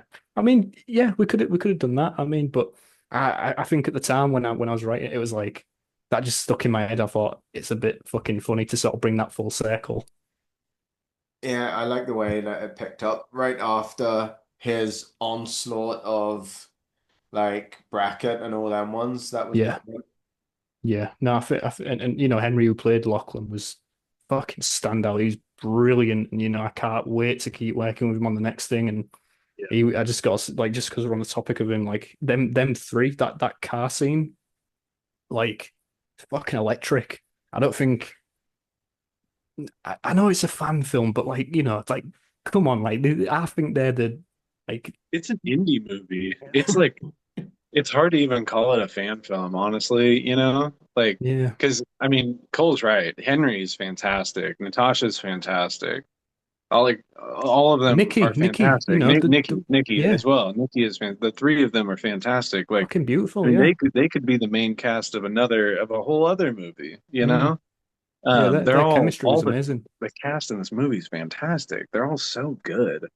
So Henry for sure. He is on screen just an unhinged guy. Mm. But the funny thing in real life is he's hilarious. Yeah, Completely like down to earth normal guy who's yeah, hilarious. yeah. He's such a joker. It's like it when he's on set, it's a really good time. He's always Mm. cracking jokes and he also sends me memes and stuff Yeah, on same, yeah. DMs on Instagram. He's hilarious. Yeah, is it you know, it's one of them where when he's on set he's a consummate professional, you know, he's doing the job and making sure like, you know, what do you want from me, you know, while I'm here? This is, you know, Yeah, what are we doing? super professional, super Yeah. professional. Is he Cole? Is he also the voice on the radio? Oh yeah, I'll say that. Yeah. So the redneck that you hear on the radio filling in for Yeah. the God, what's his name?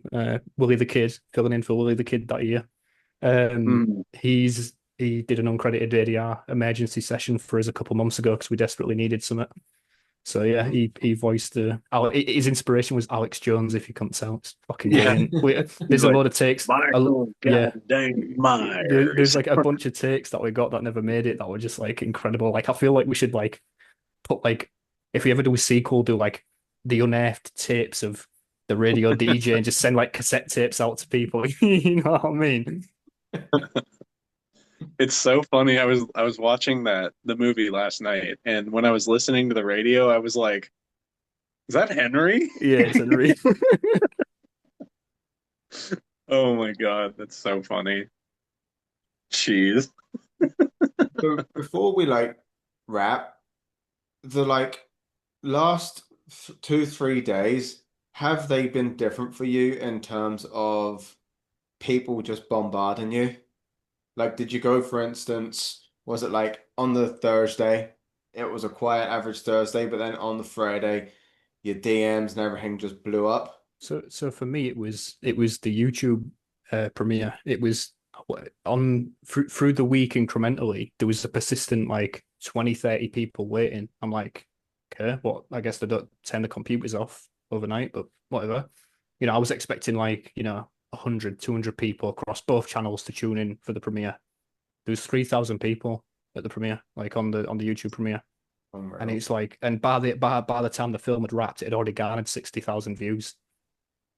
So like in 2 hours since it launched to finished, it hit 60,000 on man alone, not counting James's. I can't remember what James's figure was, but like it was just a bit like holy shit. You know what I mean? It was just like one of them. Me and him were watching the premiere on Zoom together when it was all kicking off, and we was just like, you know, dude, he was like, dude, you just hit 2,000, and I'm like, oh yeah, you just hit 500. You know, it was like it was just this constant back, and it was beautiful. Yeah, it was brilliant, and I just hope we get a chance to get it again because it's a bit like a chasing the dragon. You know, Yeah. it's great. What about you, Cameron? Yeah, I've had quite a few people DM me and are basically just hitting me up to tell me that they really enjoyed Michael in the movie, which is honestly a giant relief because if you know anything about this community, you know that Yeah. they're very particular about their Michael. And Ruthless, mate. yeah, I the only thing I wanted, like I said earlier, the only thing I wanted was to make a Halloween movie that people can just watch and like just immerse into and enjoy. I just wanted to bring some Halloween to the fan community. And I wanted to try and be as seamless with James Jude Courtney so I don't take, the really hardcore Myers fans like out of the film when they see me on screen. Yeah. So with everyone being happy with it, if they said that I'm almost as good as James Jude Courtney, thank you. Thank you so much. Because it's so much better than what they could be saying. Or just in general, like people saying this is good, like just as simple as that. It's like that Yeah. alone is like, that's in my view, that's like a box office ticket right there. You know what I mean? That's like that's a win. So, and like, for those that, didn't gel with it as much, they'll make good points, and things that we can Yeah. do better on whatever we do next here with us, whether it's, character Fair writing, enough. pacing. Yeah, I thought the characters were all written well, and I thought the runtime as well gave you that time to get to know them. You just weren't thrown into a bunch of characters that have not been seen in the Halloween universe, and you meant to Hmm. sort of connect with them in There's like also an there's also, hour. we just on the runtime thing, I'd say like there's also, political undertones as to why it's so long as it is. We didn't set out to make a 2.5 hour long movie. It's a mix of things like we have to have that scene in the movie because it was a promised perk, whether it's like looking at a bunch of missing posters, those people are backers, it's things like that all sort of come back around and not bite you in the ass, but like, that's why they're in there is because we have to put them in there, for the people that supported us. Yeah. Um, Yeah. so that things like that do extend the runtime, but it is what it is. It gives us more room to get to know the characters, if you would. Um, Curious question. Did you Yeah. have to pay to get Corey Cunningham's image on the billboard? No, we just took a gamble. Just the same thing, like with using Halloween as general. We're not we're not profiting. We're not doing any of that. We're not doing anything untoward. It's just, and if Rohan Campbell did see it, and hopefully he wouldn't take issue with it because it is a nice little Easter egg, I think. Yeah, I think he'd Um, be proud of the movie too. I 100%. think he would be. I actually think I was talking to some friends of mine that are in the industry who watched it and they were really enjoyed it. Um, a couple of them are not fans of ends, and a couple of them do like ends. And like I was saying earlier, I'm basically in the middle. I used to be firmly like I didn't like ends at all, but I'm really in the middle now. I think it's a fine movie. Time I will be don't have kind to it. Yeah. Yeah, I agree. And they were basically saying that this movie hits right in that sweet spot where whether you like or dislike ends, you can't really hate on this movie because it doesn't disrespect either. It's right Yeah, in we're the not trying to middle. undo anything. We're just trying to like Yeah. add or have fun for 2 hours in this sandbox that David Gordon Green, Danny McBride made. Do you know what I mean? Like it's Mhm. just as simple as that, bottom level. I kind of wonder as So, well with ends, if they didn't kill off Corey, would we potentially have been able to see him try and juggle this Jekyll and Hyde persona? I think that could have been quite a cool avenue to go down. Yeah, they would have probably done a Peacock series in 2024 or something if that character was still alive while they worked out everything else, I imagine. But yeah, I do think I'm glad that it was definitive. I'd never wanted it says it in the title. If it says it in the title, it better fucking mean it is like like it ends. So, close the door on that timeline. And they did. So yeah, that's just how I feel about that. Yeah, I honestly though can't wait to see what you guys come up with next. And hopefully you just do keep churning stuff out, and then That's the eventually plan. someone realizes that you have good writing, good direction, and you've got the awesome Cameron on board, and like, Yeah, yeah. we can get you in our actual cinema on a big budget feature. Someone bring up bloody disgusting, get our foot in the door. Let's go. You know what I mean? But yeah, no, hey, I I think have Brad's number. but yeah, no, I think we're gonna do Scream next, and then we'll see where we're at. Where does your Scream fit in? Original. Where does what? Sorry. where does your Scream fit in? Is it our original It's story? just yeah, it's not like Halloween where it's like a tie-in or middle chapter. It's like literally just a fresh story in California where these events have happened in the film, so people just decide to, you know, early days, but yeah, it's it's set in that world, in that continuity, but it's whole original characters, yeah. Oh, that's brilliant. I can't wait for that. I take it it's James back, you're writing, It's all the Cameron same. Yeah, is. it's literally the same crew as this. Mhm. Couple swap outs, but yeah, it's pretty much one to one the same. Yeah, we got some no spoilers. We got some new faces potentially coming in. And all I can say One is is that one I'm it really will, excited about that that was someone we're speaking to right now, which is like yeah. uh holy shit, I can't believe we've got that person on board type thing, and I think yeah, If you guys like Scream and you enjoyed Aftermath, you guys are gonna like this project. Cole is cooking up something really interesting for you guys. No spoilers. I'm not telling you who I'm playing. I'm not telling you who's playing anybody. Just know you guys are gonna like it. are you a You big on, Scream fan, Cameron? Jeff? What is it, sorry? Are you a big Scream fan? So. So okay. I've seen them all. You're Uh, like Cameron then. You like Cameron, yeah. Cameron's the same. I have to say, David Arquette is probably one of the nicest people I've ever got to speak to. Yes, yeah. I've heard. Yeah. I've heard, yeah. He's like, honestly, well, I had an interview with him. I can't Lucky remember. bastard. Yeah, it was what was it for?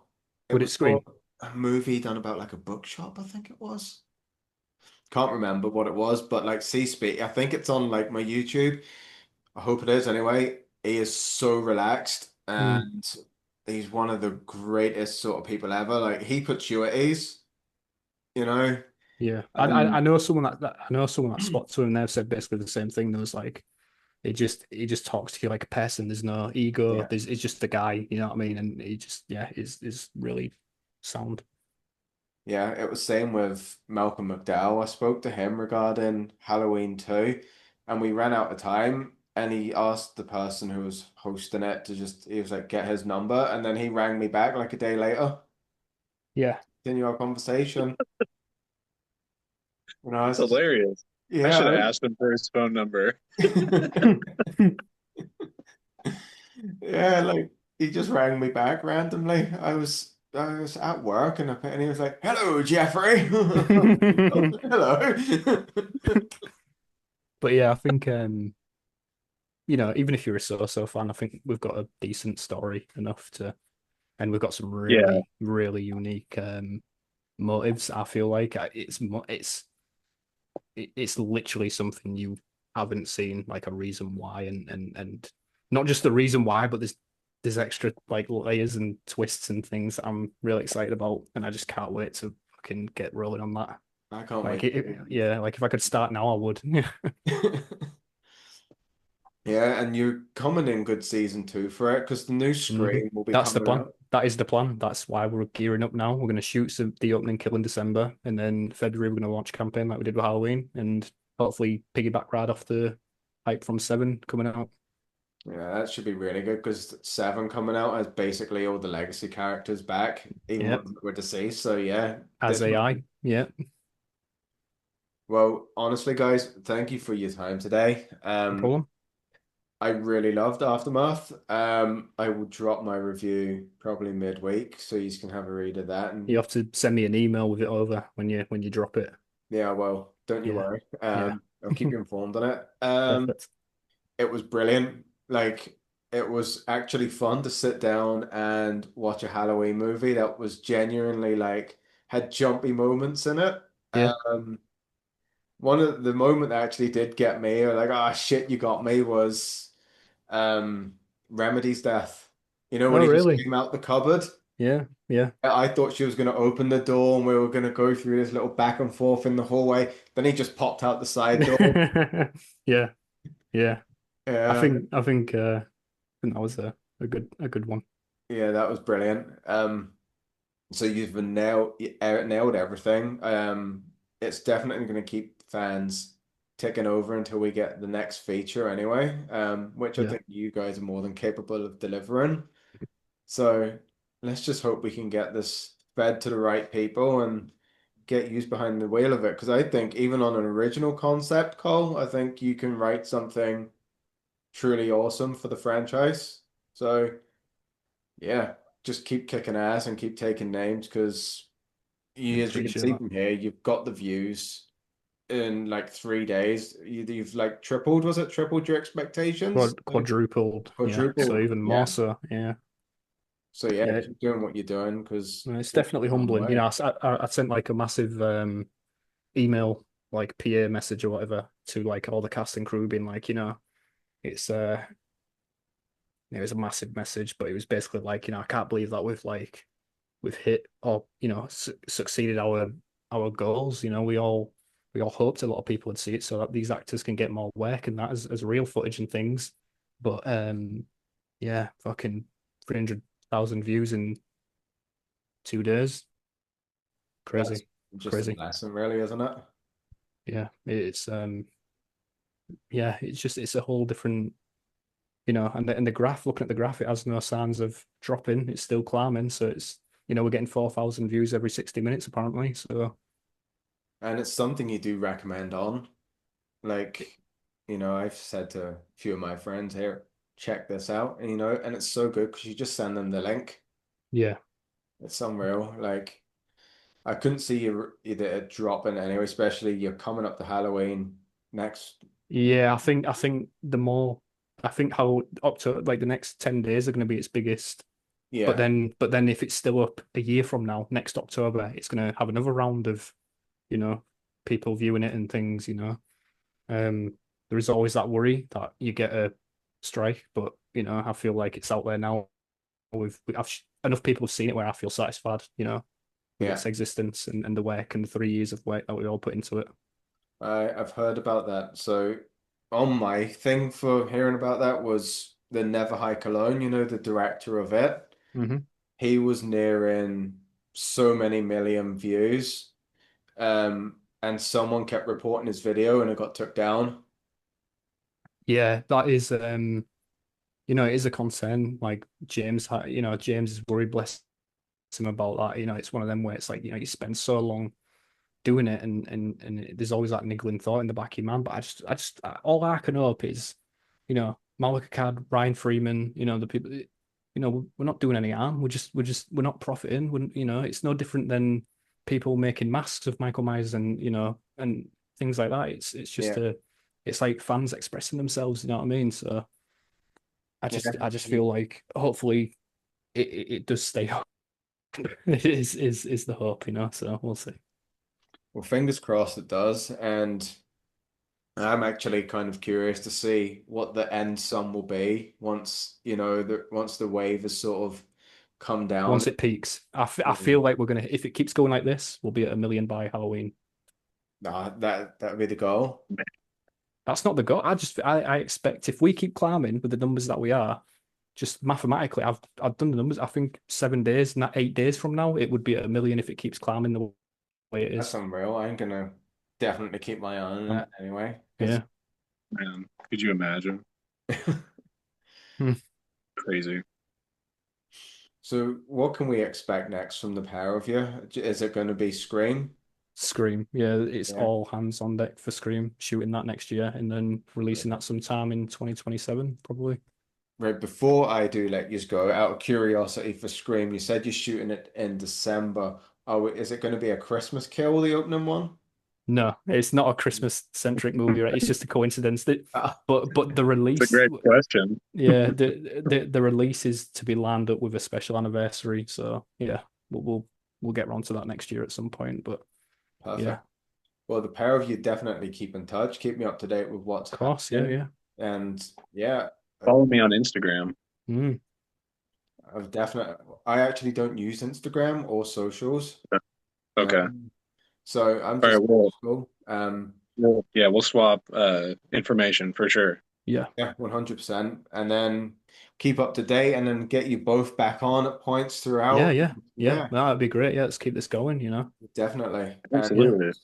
It was Yeah. amazing having you both on, and I appreciate you taking near 2 hours of your evening just to come and talk with me. I appreciate you as well. You know, you're doing us a favor as much as we are, maybe you. So Yeah, really. yeah, No, this was just talking great. about it, you know, yeah. Yeah, This has actually been our first chance to sort of sit down and dissect it. So it's like you've kind of Very given us cool. given us a little portal there to sort of all talk. Me, Cameron, and well, James is gone now, but when James was here to sort of like, you know, talk about it yeah, since it's, you know, Yeah, it's been awesome just to break everything down with you guys, like your experience playing the shape, James directing it, you writing, producing, and putting it all together, wearing many hats, and yeah. it's such an amazing project that Thank you. Yeah. I really hope it does well for you guys, and I really hope that Scream kicks off just as well as this did, because this I have shows a what you're capable of. yeah, So yeah. I've got a bubbling feeling will be all right. yeah, I think so well, too. Yeah, fingers yeah. crossed for you. Then thank you so much for your time, guys, No and problem. well, good night to you, Cole and Good Cameron. night to you as Enjoy well, the rest mate. of Yeah. the day. All right. Yeah. Right, Afternoon from me. see you later, guys. See you later, mate. Bye-bye. Bye. Bye.